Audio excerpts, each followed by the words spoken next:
से खोल के गिराते हैं रॉकेट हो जाता है हल्का और बहुत तेज भागने लगता है। समझिएगा, जो सैटेलाइट उपग्रह जो होते हैं पृथ्वी के करीब घूमते हैं उन्हें सर्कुलर पाथ पर घूमना पड़ता है, और जो दूर घूमते हैं उन्हें इलिप्टिकल पाथ पर घूमना पड़ता है। जीएसएलवी बाप है ससुरा सैटेलाइट सबका, उठा लेता है 2,000 किलो का सैटेलाइट उठा लेता है, 3,000 किलो का सैटेलाइट उठा लेता है। तो सैटेलाइट बनाना में ज्यादा टेक्नोलॉजी लगती है, लेकिन उससे भी ज्यादा टेक्नोलॉजी लगती है रॉकेट बनाने में, क्योंकि सैटेलाइट भारत ने 1975 में ही आर्यभट्ट बना लिया था, लेकिन खुद छोड़ नहीं पाए थे तो रूस को कहते तो उसने अपने रॉकेट से छोड़ा था। तो हमारे पास पीएसएलवी बहुत भरोसेमंद सैटेलाइट है, यह रॉकेट है, यह अब तक 50 सफल अभियानों को कर चुका है, बहुत बेहतरीन है। मंगलयान से लेकर ये सब ने बहुत बड़े बड़े सफल कारनामे किए, लेकिन इसके जगह पे कॉस्ट बचाने के लिए इसमें स्मॉल सैटेलाइट लॉन्च व्हीकल हम लोगों ने नया बनाया था, और ये बहुत बेहतरीन था, इसने काम भी बहुत अच्छा किया। इसके देखेंगे तो इसके 4 स्टेजेस हैं, मेनली 3 स्टेज है। सबसे बड़ा स्टेज जो है पहला स्टेज है, इसके बारे में पहले समझते हैं। इसकी लंबाई 34 मीटर है, व्यास जो इसकी मोटाई है वो 2 मीटर है, 120 टन खुद इसका भार है, तो अपना भार है। लेके कितना जाएगा तो 500 केजी के सैटेलाइट को लेके चला जाएगा। आजकल 500 केजी में बहुत बेहतरीन सैटेलाइट बन जाएंगे। 500 केजी के सैटेलाइट को 500 किलोमीटर की ऊंचाई तक ही इजीली लेके जा सकता है। सबसे बड़ी विशेषता इसकी 30 करोड़ रुपए है, महज 30 करोड़। जबकि भारत अपना सैटेलाइट जब यूरोप वालों को देता है ना, तो यूरोप वाले उस सैटेलाइट को छोड़ने का 500 करोड़ रुपया फीस लेते हैं। सोच तुम्हें 500 करोड़ रुपया तुम फीस ले रहा है, हम लोग का 30 करोड़ का रॉकेट आ गया यहाँ पर। और ये महज 3 स्टेज का है, और एक वेलोसिटी टर्मिनल मॉड्यूल है, यानी टोटल 4 स्टेज का है। सबसे बड़ा स्टेज जो है पहला स्टेज है, पहला स्टेज है सबसे बड़ा। तो ध्यान से समझते हैं इसके बारे में और डिटेल से। पहला स्टेज बहुत बड़ा है, और पहले स्टेज जो है वो 94 सेकंड तक चला। उसके बाद पहला स्टेज जो है वो इसको खोल के गिरा दिया जाता है, सेपरेट कर दिया जाता है। जैसे खोल के गिराते हैं रॉकेट हो जाता है हल्का और बहुत तेज भागने लगता है। तो क्वेश्चन भी पूछता है कि जैसे जैसे रॉकेट अंतरिक्ष की ओर जाता है उसकी स्पीड क्या होती है, तो बढ़ते जाती है। रीजन 2 है, एक ये अपने कुछ स्टेजेस को नीचे सेपरेट करके गिरा देता है जिसकी वजह से हल्का हो जाता है। दूसरा, जितना पृथ्वी से दूर जाइएगा पृथ्वी के खींचने की अर्थात गुरुत्वाकर्षण शक्ति कम हो जाती है। तो एक तो शक्ति कम हो गई, दूसरा भार कम हो गया, इस वजह से तेज भागता है। दूसरा स्टेज जो था वो 113 सेकंड तक चला था। तीसरा स्टेज जो था वो 106 सेकंड तक चला था। यहां तक में कोई प्रॉब्लम आई थी चौथे स्टेज में। अब यहां थोड़ा ध्यान से समझिएगा, ये तीनों स्टेज में ना सॉलिड ईंधन का प्रयोग किया जाता है। जैसे दीपावली के रॉकेट में जो ईंधन भरा जाता है ना, बारूद, सॉलिड इंजन सॉलिड होता है, वो एकदम ठोस होता है, बारूद भर दिया जाता है। वैसे इसमें सॉलिड फ्यूल का यूज किया था, यानी बारूद भरा गया था। इसमें एक बार आग पकड़ लिया ना तो आपके कंट्रोल में नहीं रहेगा, ना ही आप इसे स्टॉप कर सकते हैं। तो सॉलिड इंजन की एक खराबी, पावर तो तगड़ा देते हैं सब, लेकिन इन्हें आप कंट्रोल नहीं कर सकते। तो इसरो कितना दिमाग लगाया, जब सीधे ऊपर भेजना था तो लगा दिया तीनों में सॉलिड इंजन। और ये सॉलिड इंजन जो होता है इसमें जो सॉलिड फ्यूल यूज किया जाता है HTPB, ये फुल फॉर्म एग्जाम में पूछता है, HTPB हाइड्रोक्सिल टर्मिनेटेड पॉलीब्यूटेराइन। ये इसमें यूज होता है HTPB ईंधन के रूप में, इसे कंट्रोल नहीं किया जा सकता। तो ये तो चौथा, अब लास्ट स्टेज एकदम छोटा सा था, एकदम छोटा सा था, उसे महज 20 सेकंड के लिए बनाया गया था चौथे स्टेज को। उसका नाम होता है velocity trimming module, VTM, velocity trimming module. यहीं से गड़बड़ चालू हो गया। इस ससुरा को चलना था चौथा स्टेज को 20 सेकंड के लिए, चला 21 सेकंड के लिए। 1 सेकंड के लिए चला तो क्या हो गया कि ये सर्कुलर के जगह इलिप्टिकल पाथ पर चला गया। जाना चाहिए था गोल, चल गया अंडाकार में, क्योंकि इसका काम होता है स्पीड को बढ़ा घटा के पाथ को मेंटेन करना, जिस वजह से इसका डाटा लॉस हो गया और ये प्रशांत महासागर की ओर गिर जाएगा। यहां पर ये इलिप्टिकल नहीं हो पाया था। यहां पे लास्ट स्टेज में देखिए, जो वेलोसिटी ट्रिमिंग मॉड्यूल होता है वो इन सैटेलाइटों को लॉन्च करने के टाइम उनका एंगल डिसाइड करता है, किसको कितने एंगल पे छोड़ना है, मल्टीपल सैटेलाइट्स को कितने एंगल पे किसको कितना घुमाना है। यहीं पर डाटा लॉस हो गया। ये सारा चीज अपने समय से सही से चल रहा था, यहां पे क्या हो गया, डाटा लॉस हो गया। 20 सेकंड की जगह पे 1 ही सेकंड फायर हुआ। इसका मतलब पूरा रॉकेट सही है, कोई दिक्कत नहीं है, बस ये ट्रिमिंग मॉड्यूल में दिक्कत है, एंगल गड़बड़ा दिया था। देखिए एक चीज ध्यान से समझिएगा, जो सैटेलाइट उपग्रह जो होते हैं पृथ्वी के करीब घूमते हैं उन्हें सर्कुलर पाथ पर घूमना पड़ता है, और जो दूर घूमते हैं उन्हें इलिप्टिकल पाथ पर घूमना पड़ता है। तो गलती से इसे जाना चाहिए था सर्कुलर पे, चल गया इलिप्टिकल पे, जिस वजह से ये क्या हो गया, गड़बड़ हो गया अपने ट्रिमिंग फेज में। इसलिए देखेंगे लास्ट फेज में बस ये 20 सेकंड के लिए यही बच गया था, जिस वजह से ये फेल कर गया था। हालांकि लेकिन कोई बात नहीं, हम लोग अगली बार फिर तैयार करेंगे। पहला लॉन्च जो था वो तो PSLV का भी फेल हो गया था, पहला लॉन्च जीएसएलवी का भी फेल हो गया था। सचिन तेंदुलकर भी अपने पहले मैच में कहा कोई अच्छा परफॉर्म कर पाए थे, लेकिन ऐसा तो नहीं है कि आगे नहीं किए थे, बेहतरीन काम किया था इस सैटेलाइट ने, बट लास्ट में थोड़ी सी सेंसर खराबी की वजह से यह गड़बड़ हो गया था ट्रिमिंग के समय में। हालांकि इस रॉकेट ने बहुत ही बेहतरीन ढंग से कार्बन लाइन को पार कर गया था। कार्बन लाइन क्या होता है, ध्यान से समझिएगा। पृथ्वी से वह ऊंचाई जिसे आप अंतरिक्ष मानते हैं, उस ऊंचाई को ही हम कार्बन लाइन कहते हैं। कार्बन लाइन के नीचे अंतरिक्ष, कार्बन लाइन के नीचे वायुमंडल यानी पृथ्वी, और इसके ऊपर अंतरिक्ष हो जाता है। इसे वैज्ञानिक कार्बन ने दिया था, उन्होंने कहा था कि यह 100 किलोमीटर है, लेकिन अभी इसे अप्रोक्स 80 से 83 किलोमीटर माना जाता है। कुछ देश इसे 80 मानते हैं, कुछ देश इसे 83 किलोमीटर मानते हैं। उसके ऊपर अंतरिक्ष चालू हो जाता है, यानी एक कार्बन लाइन हो जाता है। 1967 में एक समझौता हुआ था जिसके तहत कहा गया था कि कार्बन लाइन से ऊपर का एरिया किसी देश का नहीं है, उसमें कोई भी जहाज, कोई भी सैटेलाइट जा सकता है, और कार्बन लाइन के नीचे का एरिया उसी का है जिसके जस्ट नीचे वह देश है। यानी भारत अपने 80 यानी 83 किलोमीटर की ऊंचाई तक अगर कोई भी मिसाइल जाएगा तो उसे अपने ऊपर खतरा मान के मार के गिरा देगा, कोई जहाज जाएगा तो उसे मार के गिरा देगा।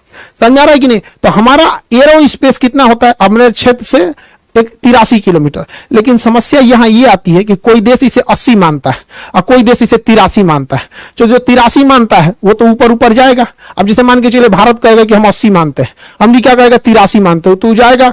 अब भारत चल जाएगा किसी क्षेत्र में 80 में, कहेगा हम तो कार्बन लाइन के ऊपर हैं, तू कहेगा मार के गिरा देंगे, कहेगा एयरक्राफ्ट है ये। तो इसमें काफी असमंजस है। हालांकि इतनी ऊंचाई पे कोई जहाज जाते नहीं है सब यहाँ पे। तो कार्बन लाइन हमेशा याद रखिएगा, एग्जाम के पॉइंट ऑफ व्यू से इंपॉर्टेंट है। यह अंतरिक्ष वगैरह में जितने सैटेलाइट वगैरह रहते हैं कार्बन लाइन के ऊपर ही डाल दिए जाते हैं। इस तरह से जो सैटेलाइट घूमता है इसे कहते हैं पोलर सैटेलाइट। ऊपर नीचे जो घूमता है ये पोलर सैटेलाइट। ये पोलर इसलिए कहते हैं कि ध्रुवीय सैटेलाइट, क्योंकि पृथ्वी के ऊपर और नीचे 2 पोल है, north pole and south pole. तो पोल का चक्कर लगाने वाले सैटेलाइट को हम पोलर सैटेलाइट कहते हैं, हिंदी में कहते हैं ध्रुवीय सैटेलाइट। इसमें खर्चा कम आता है, ये सर्कुलर पाथ पे घूमते हैं और पूरी पृथ्वी का चक्कर लगा लेते हैं, निगरानी कर लेते हैं। कैसे? ये तो ससुरा सैटेलाइट वो ऊपर नीचे घूम रहा है, ठीक है, लेकिन पृथ्वी तो ऐसे ऐसे घूम रही है। पृथ्वी कैसे घूम रही है? इस तरह से। तो पृथ्वी जब ऐसे घूमेगी तो अलग अलग जगह का फोटो ले लेगा। जैसे अभी ये यहाँ का फोटो ले रहा है, पृथ्वी थोड़ा सा घूमेगी तो फिर थोड़ा और आगे का ले लेगा, पृथ्वी और घूमेगी तो थोड़ा और आगे का ले लेगा। इस तरह से आगे लेते लेते पृथ्वी के ये घूमने का डायरेक्शन, अभी इस सैटेलाइट का फोकस यहाँ पर है, अब इसे पृथ्वी घूमेगी तो थोड़ा और इधर होगा, ऐसे होगा। तो पोलर सैटेलाइट काफी सस्ते आते हैं और छोटे होते हैं, जबकि जियोसिंक्रोनस सैटेलाइट होते हैं उस ससुरे इलिप्टिकल पाथ पे घूमते हैं और ये 36,000 किलोमीटर की ऊंचाई पर होते हैं। इनको छोड़ना बड़ा कठिन काम होता है। हम लोग इसको छोड़ने के लिए GSLV रॉकेट रखे हैं। तो हमारे पास हर तरह के रॉकेट है, ऐसा कोई बात नहीं है। देखिए हम लोग अभी जो बनाए हैं SSLV, small satellite launch vehicle, ये सस्ते रॉकेटों को छोड़ देगा। PSLV थोड़ा और तगड़ा भेजेगा। GSLV बाप है ससुरा सैटेलाइट सबका, उठा लेता है 2,000 किलो का सैटेलाइट उठा लेता है, 3,000 किलो का सैटेलाइट उठा लेता है। और GSLV Mark 3 दादा है ससुराई, 5,000 किलोग्राम का सैटेलाइट लेकर अंतरिक्ष में उड़ जाता है। तो ये बहुत खतरनाक है। तो हमारे पास हर तरह के सैटेलाइट है, हर तरह के जरूरत के हिसाब से हम लोगों ने इसे बना के रखा है। लेकिन सबसे ज्यादा अगर कोई काम आने वाला है तो SSLV का काम आने वाला है, जो अभी हल्का सा फेल हुआ है, मतलब वो 98% सफल है। उसका एक सेंसर गड़बड़ हो गया था। SSLV की हम इतनी चर्चा क्यों कर रहे हैं, समझिए ध्यान से। एक ससुरा ये 72 घंटा में रेडी हो जाता है, मतलब ये पार्ट बाय पार्ट बन के बना रहता है। इसे कसने के लिए केवल 72 घंटा चाहिए, 3 दिन में ये रेडी हो जाता है। और इसे केवल 6 आदमी मिलकर रेडी कर सकते हैं और हर हफ्ते इसे लॉन्च किया जा सकता है। हर हफ्ते फटाफट 3 दिन में लॉन्च होगा और समय देख के मौसम ठीक है कि नहीं, सब कुछ ठीक है, लॉन्च कर देंगे। फिर हर हफ्ते इसे लॉन्च किया जा सकता है। महज 30 करोड़ में आता है, 30 करोड़ में। जबकि अगर आप स्पेस एक्स से सैटेलाइट छोड़वाते हैं तो 100 करोड़ तो खुदे ले लेता है। यहां तो 30 करोड़ का पूरा रॉकेटवे है और खाली छोड़ने का 100 करोड़ ले लेता है। अब कोई देश वेट नहीं करेगा क्योंकि हर हफ्ते ये भेज सकता है। जबकि हमारे पास जो PSLV और GSLV है, इनकी खराबी समझिए। एक तो सबसे इनको रेडी करने में 3 महीना लग जाता है, और दूसरा ये सस्ते 30 करोड़ के नहीं 200 करोड़ के, और GSLV को तो रेडी करने में 4 महीना लग जाता है। यानी अगर किसी को सैटेलाइट से लॉन्च कराना है हमारे GSLV से तो 4 महीने की वेटिंग लिस्ट है। आपको किसी ट्रेन में 4 महीने का वेटिंग मिलेगा तब ट्रेनें छोड़ देंगे उसको। तो इसमें 3 महीना, इसमें 4 महीना, इस ससुरा इसका खुद का खर्चा 400 करोड़ है, तो ये तो पैसा भी लेता है ज्यादा। इसी वजह से आज के समय मॉडर्न टेक्नोलॉजी है। मॉडर्न टेक्नोलॉजी में हर चीज छोटा होते जा रहा है। पहले शादी ब्याह में कैमरा करने वाला इतना बड़ा कैमरा लेके आता था, अभी नॉर्मल कैमरा आ गया है। तो हर चीज अब छोटी होती जा रही है, हल्की होती जा रही है और काम पहले से 5 गुना कर रही है। इसलिए अब भारी भरकम रॉकेट की जरूरत नहीं है। अब हम लोग छोटे रॉकेट से भी काम चला लेंगे, अब इतना भारी भरकम रॉकेट की जरूरत नहीं है। तो हम लोगों का मेन फोकस है SSLV पे और ये पूरी दुनिया में राज करेगा। और इससे ज्यादा सबसे ज्यादा दिक्कत होगा किसको? तो SpaceX को, बहुत ज्यादा उसको सैटेलाइट छोड़ने की जरूरत है। तो हमारे यहाँ विदेशी ग्राहक बहुत आते हैं कि हमारा सैटेलाइट छोड़ दो क्योंकि आपका रॉकेट बहुत सस्ता है, हमें सस्ता पड़ता है। तो हम लोग के पास एक पहला लॉन्च पैड था केरल के थुम्बा में, उसका नाम था विक्रम साराभाई प्रक्षेपण केंद्र। तो ये विक्रम साराभाई था।